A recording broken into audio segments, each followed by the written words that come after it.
બનાસકાંઠા જિલ્લાના કાંકરેજ તાલુકાના આકોલી ગામે શ્રી ઓગળજી મહારાજના ચોરામાં 1008 મહંત શ્રી બળદેવનાથ બાપુએ આશીર્વાદ આપ્યા। પ્રાપ્ત વિગતો અનુસાર કાંકરેજ તાલુકાના આકોલી મહારાજવાસ ગામની ગ્રામ પંચાયતની ચૂંટણીમાં સમરસ થવાની દેવ દરબાર જાગીર મઠના 1008 મહંત શ્રી બળદેવનાથ બાપુએ આશીર્વાદ આપ્યા હતા ને મહારાજવાસ ગ્રામ પંચાયત બિનહરીફ બની હતી, જેમાં સરપંચ તરીકે હેમજાબેન દળસુંગજી ઠાકોરે તારીખ 25/12/2025ના રોજ બાપુને બોલાવી ઢોલ વગાડી દીકરીઓ દ્વારા સામૈયા કરી વધાવ્યા હતા અને કુમકુમ તિલક કરી ફુલહાર પહેરાવી સાલ ઉઢાડી સન્માન કરવામાં આવ્યું હતું। જેમાં સૌથી અગત્યની બાબત વિશે વાત કરીએ તો કાંકરેજ તાલુકાના આકોલી ગામમાં કાયદો અને વ્યવસ્થા જળવાઈ રહે તે માટે સિહોરી પોલીસ સ્ટેશનના પીઆઈ કિરીટસિંહ બિહોલા ખાસ કરીને ઉપસ્થિત રહ્યા હતા અને ગ્રામજનોને પોલીસને સહયોગ આપવા માટે કહ્યું હતું અને તેઓએ પણ પૂજ્ય શ્રી બળદેવનાથ બાપુના આશીર્વાદ લીધા હતા। ત્યારે કાંકરેજ તાલુકાના આકોલી ગામમાં ભક્તિમય માહોલ છવાયો હતો ને સૌ કોઈ શ્રી ઝાંઝુબાઈના મંદિરે દર્શન કરી ભોજન પ્રસાદ ગ્રહણ કરી ધન્યતા અનુભવી હતી। જેમાં મહારાજવાસના સરપંચ પતિ ડીકે ઠાકોરે જણાવ્યું હતું કે ટૂંક સમયમાં જ અભ્યાસ કરતા દીકરા દીકરીઓ માટે નવીન લાઇબ્રેરી શરૂ કરવામાં આવશે।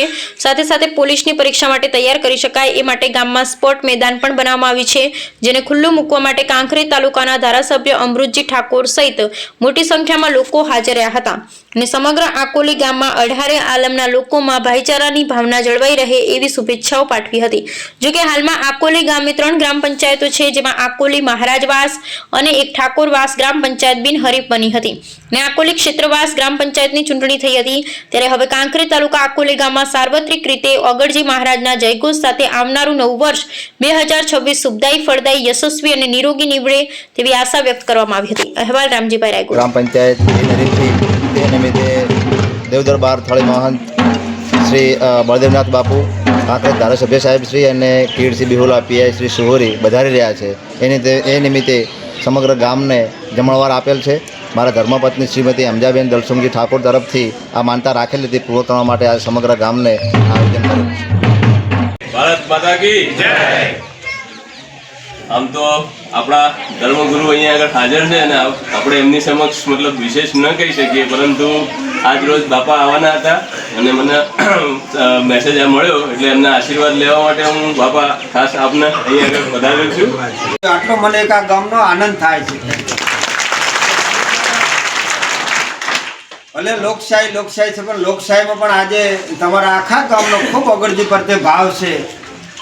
જ્યારે હું ચૂંટણી પહેલાં ગામની અંદર આવી વખતે આગેવાનોને કહી નીકળ્યો હતો કે મારું ગામ સમર્થ થવું પડે અને એ સવાલ એ બાપાના વચનને પાલન કરી અને ગામની અંદર 18 વર્ણો ખૂબ એકતા થઈ અને જ્યારે સમર્થ દેવદરબાર જાગીર મઠની કચેરીની અંદર જ્યારે ડીકે સાહેબને આપણે ફૂલહાર પહેરાવી અને સમર્થ જાહેર કર્યા એ બદલ પણ હું ખૂબ આનંદ અને ખૂબ હોંશથી આ ગામને ખૂબ આશીર્વાદ આપું છું। સદાય માટે ગામ ખૂબ સુખી રહે, ખૂબ એકતા અખંડતા, જેમ સાહેબે બિહોલા સાહેબે આપણને કીધું કે ગામની અંદર ખૂબ સારું શિક્ષણ મળે અને સારી પોસ્ટ માથે આપણા દીકરા દીકરીઓ જાય એનું પણ એક આપણા ગામને ગર્વ છે।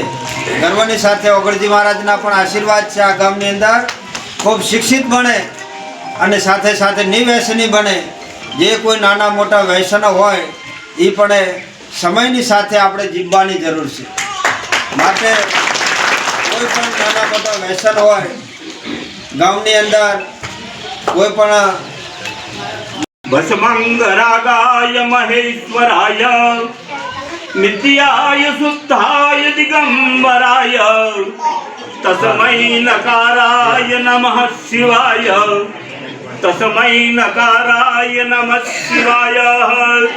બલદેવગીરી બાપુ બીજા જેટલા સંત મહેન છે એને શ્રી ચરણા મેં હું બ્રાહ્મણ નમન કરતો હુઓ હું તમને મારી અંતરાત્માથી બહુ આશીર્વાદ આપું છું કે આવાવાળા ટાઈમની અંદર